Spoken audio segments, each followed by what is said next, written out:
Hello, everyone, and welcome to the first concert poster chat of 2024 with us here at Psychedelic Art Exchange. We're live now with our first auction of the year, which is session one of our January mega.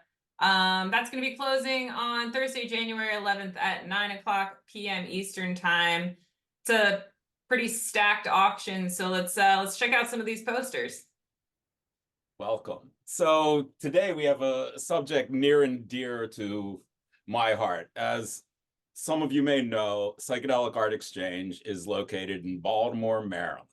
And I'm here to talk about some local regional posters from the 70s. And, it's a very interesting subgenre, the local small venue, the things that are off of the radar. The Fillmore posters, the Avalon posters, the Grandy, we all know about, but it's these small venues that did a run that was, minuscule compared to the Fillmore, that really is where some interesting pockets are. So anyhow, this is a Tree Frog poster. This is from a promotion group called Tree Frog that hosted concerts at Painters Mill Music Fair, which was a theater that was in the round in Owings Mills, Maryland. It was about 5 miles from where I grew up. In the 70s, I started seeing shows around 77, 78. And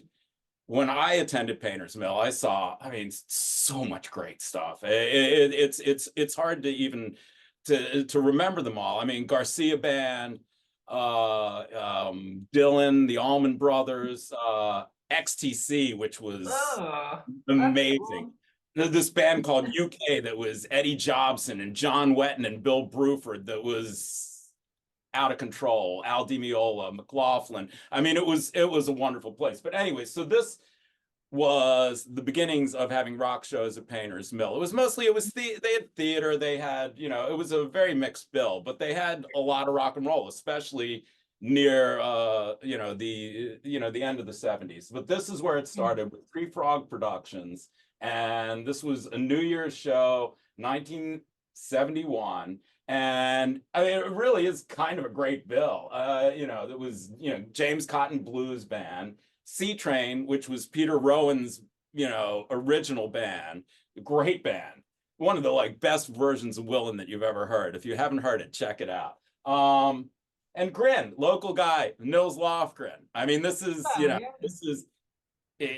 Nils was popping up at shows all over the area before, he was in Crazy Horse, or in the, Springsteen's band. So, Nils is a local hero. Anyhow, that's beautiful. 71 New Year's, and this illustration is by Michael Goldberg, who was just, I guess a friend or part of this group. These were the local Baltimore, freaks, and there's lots of fun stories.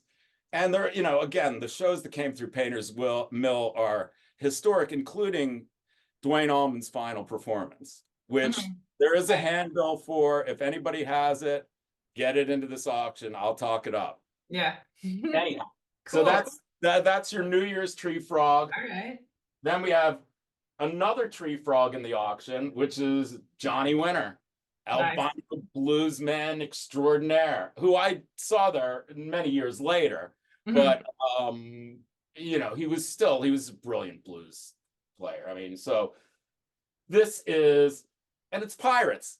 Yeah, it's great. I love that. Pirates. So, if anybody is deep into Baltimore music history, they ought to be looking at these posters.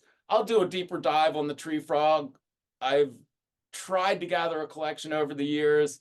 They're very hard. I've picked them up at yard sales, and people tip me off. But they're not plentiful. Right. So, they're a little stained and weather worn, but these are not available. Just saying. So anyway, Painters Mill, 71. Then this is maybe my favorite piece in the sale.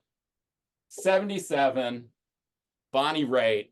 Oh, that's beautiful. Yeah, this flyer is first Baltimore concert with John Lee Hooker. Okay. Oh wow, that's a great piece. Nice. Anyhow, pointing that Nobody's out. ever seen that before. No, this Heard of. when these local collections come in, you know, it's hard to part with them. It's hard. Yeah. And here we have Nils again at Lisner in DC. Nice. And then we have a bit of a, I mean, only those who know will know. No Fish Today. This was a poster for No Fish Today, which was a local Baltimore blues club and Roots Blues Club. It was it was the first place I was ever served a beer. Way underage, way underage. It was just like, Stevie Ray played here. It was a very cool place in Baltimore. Nice. We had No Fish and we had the Marble Bar, which was the punk club, Yeah. and there's lots of tales. So that's sort of a brief introduction to the posters of the Baltimore area. Now, Nice. in the sale, really the banging pieces, we have a couple pieces of original art that are super exciting. These are the heavy collector pieces. These are one of a kind, historic stuff, especially All the right, first. let's go. All right. We have the art that was presented by Stanley Mouse to the dead for Round Records. Round Records, there was a period in the early 70s where the Grateful Dead had their own record label, Grateful Dead Records. And I believe that Wake of the Flood and Mars Hotel, Yes, probably Steal Your Face were on it. But then the solo projects came out on Round Records, Reflections, Tales of the Great Rum Runners. It's Diga Rhythm Band, a bunch of stuff. But anyways, this is the logo by Mouse, the art that was submitted with, artist notes and whatever. This is, yeah. Can you see that? Yeah. I mean, this is original Grateful Dead art. And there's a nice signature on there. Right? It's gorgeous. Mouse signed it here, and then it's signed in gold on this mat too. I mean, this is anybody, that's deep into the history of the Grateful Dead should look. It's the only time that you'll ever be able to. Yeah, this is it. The opportunity is now. That's it. There you go. And now we have our now we have the risky piece that had to be censored. Yes, this is this is an all ages audience, and we don't want to. I mean, we do want to offend people, but we don't want to we don't want to be rude. So I mean, and Crumb was rude. This is an R. Crumb Rich. This is an unpublished piece that was 1971, and it's it's a little risque. Crumb was able to illustrate all of his id perfectly. I mean, and he was a great illustrator too. I mean, R. Crumb was the place where I picked up on this whole genre of art. Way too young. I had a cousin that lived with us at our house, and he had this lockbox that I got into. Way too young, and I found this comic, and it was, it was all wrong, and that was it. It was over. It twisted me forever. But anyhow, so this is, yeah, show it off a little bit. All right. I mean, you can see the rest right on our auction page, no problem. Yeah, and it's amusing, but you have to have context to really understand. First of all, it was the 60s, the late 60s, the 70s. These artists were pushing all of the norms, and Crumb pushed them very far. The whole Zap artist gang, they had a lot of fun with it. These guys grew up on comics. They were comic freaks.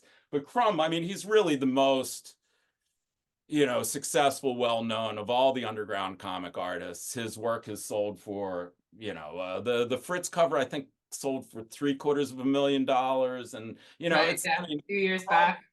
But, the more risque stuff doesn't hammer as high, and the stuff that wasn't published doesn't hammer as high. But those things go for, a lot of money. If you want to own an original Crumb piece that's fun and,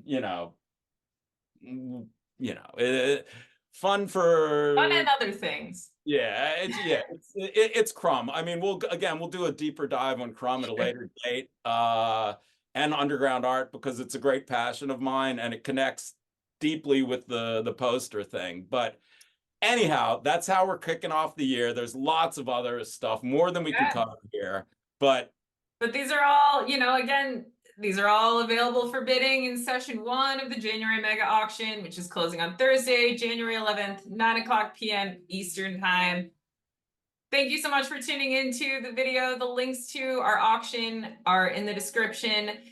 Don't forget to like the video if you liked it, subscribe to our channel, leave us a comment, and we will see you next time. Happy New Year. Happy New Year.